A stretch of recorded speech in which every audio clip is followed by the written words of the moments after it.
amigos do canal Redemptoris Mater. Sejam muito bem-vindos. O mês de julho é dedicado à devoção ao preciosíssimo sangue de Cristo, derramado para o perdão dos nossos pecados e para nos tornar novas criaturas, filhos do Pai Eterno no seu Filho. Vamos mergulhar agora, então, nesse preciosíssimo sangue de Cristo. Infinito é o valor do sangue do homem-Deus, e infinita foi a caridade que o impeliu a derramá-lo desde o 8º dia do seu nascimento, e depois, com superabundância, na agonia do horto, como nos narra Lucas no capítulo 22, 43, na flagelação e na coroação de espinhos, na subida ao Calvário e na crucifixão, e enfim, pela ampla ferida do seu lado, como símbolo desse mesmo sangue divino que corre em todos os sacramentos da Igreja.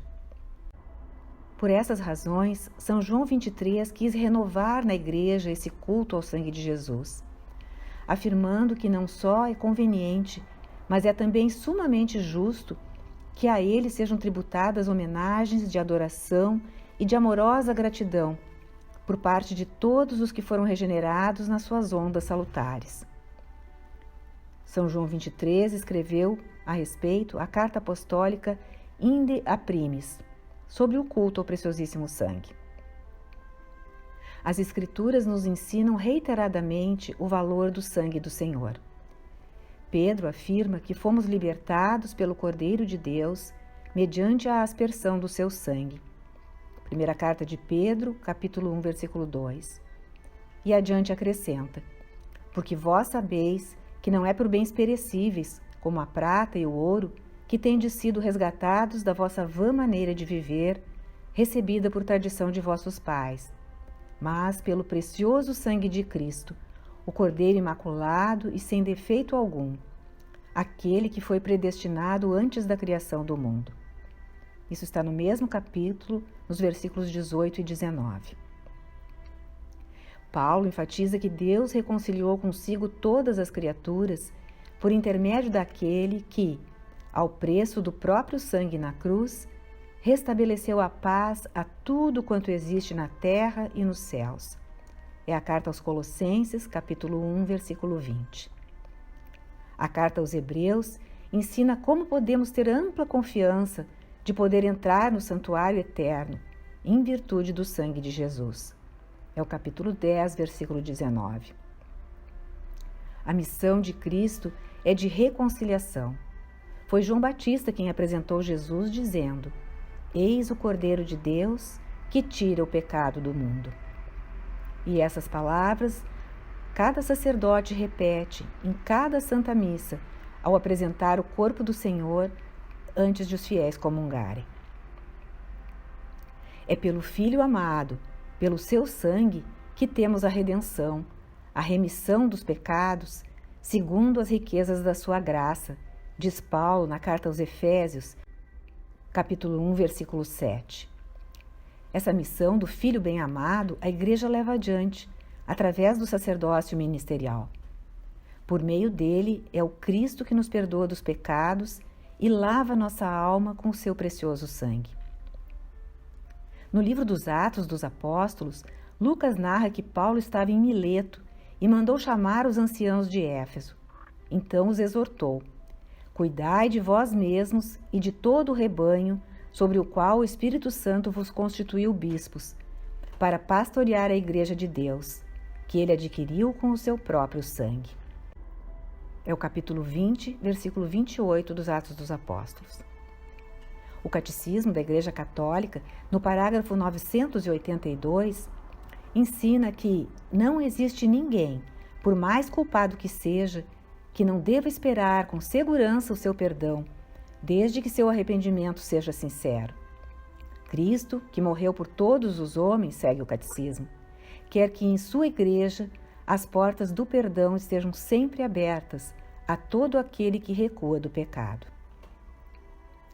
Tal é o valor infinito do sangue de Cristo que uma só gota pode salvar o mundo inteiro de qualquer culpa, recordou São João Paulo II na oração do Ângelus de 1º de julho de 2001, repetindo palavras de São João 23 naquela carta que atrás mencionamos. Contemplar o preciosíssimo sangue de Cristo é mergulhar no imperscrutável mistério de amor e de misericórdia de nosso Deus Santíssimo, que na última ceia deixou seu testamento. Isto é meu sangue, o sangue da nova aliança, derramado por muitos homens em remissão dos pecados. João Evangelista nos deixou um ensinamento muito claro de Jesus a respeito. No seu capítulo 6, versículos 53 a 56. Em verdade vos digo, se não comerdes a carne do Filho do Homem e não beberdes o seu sangue, não tereis a vida em vós mesmos. Quem come a minha carne e bebe o meu sangue, tem a vida eterna, e eu o ressuscitarei no último dia. Pois a minha carne é verdadeiramente uma comida, e o meu sangue verdadeiramente uma bebida. Quem come a minha carne e bebe o meu sangue, permanece em mim e eu nele. Seguindo o mandado do Senhor, em cada Santa Missa, a Igreja atualiza e eterniza esse sacrifício expiatório pela redenção da humanidade. Na Eucaristia, recebemos o corpo, o sangue, a alma e a divindade de Jesus. É o ensinamento de Paulo na mais antiga passagem que temos. O cálice de bênção que benzemos não é a comunhão do sangue de Cristo? E o pão que partimos não é a comunhão do corpo de Cristo? Do mesmo modo, depois de haver ceado, tomou também o cálice, dizendo: Este cálice é a nova aliança no meu sangue. Todas as vezes que o beberdes, fazei-o em memória de mim. Portanto, todo aquele que comer o pão ou beber o cálice do Senhor indignamente, será culpável do corpo e do sangue do Senhor.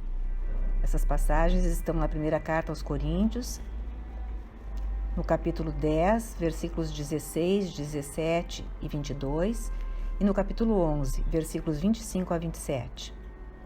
É pelo sangue de Cristo, alimentados e fortalecidos, que os sobreviventes da grande tribulação entraram no santuário, lavaram as suas vestes e as alvejaram no sangue do Cordeiro, diz o Apocalipse capítulo 7, verso 14. É por ter derramado seu sangue que Jesus venceu o pecado e a morte. Está vestido com um manto tinto de sangue e o seu nome é Verbo de Deus. Um nome está escrito sobre o seu manto: Rei dos Reis e Senhor dos Senhores, diz o Apocalipse no capítulo 19, versículos 13 e 16.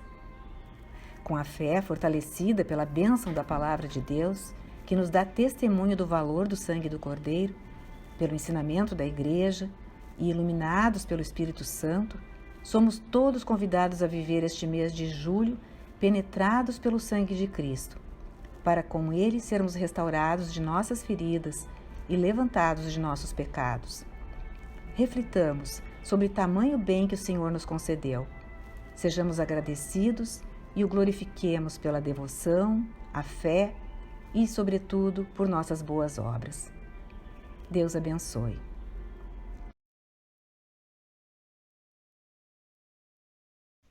Que essa graça da bênção de sobre a sua vida, sua família. Em nome do Pai, do Filho e do Espírito Santo. Amém. Obrigada por terem acompanhado esta postagem. Se gostaram, cliquem em seu like, inscrevam-se no canal e acionem o sininho para serem notificados de outras publicações.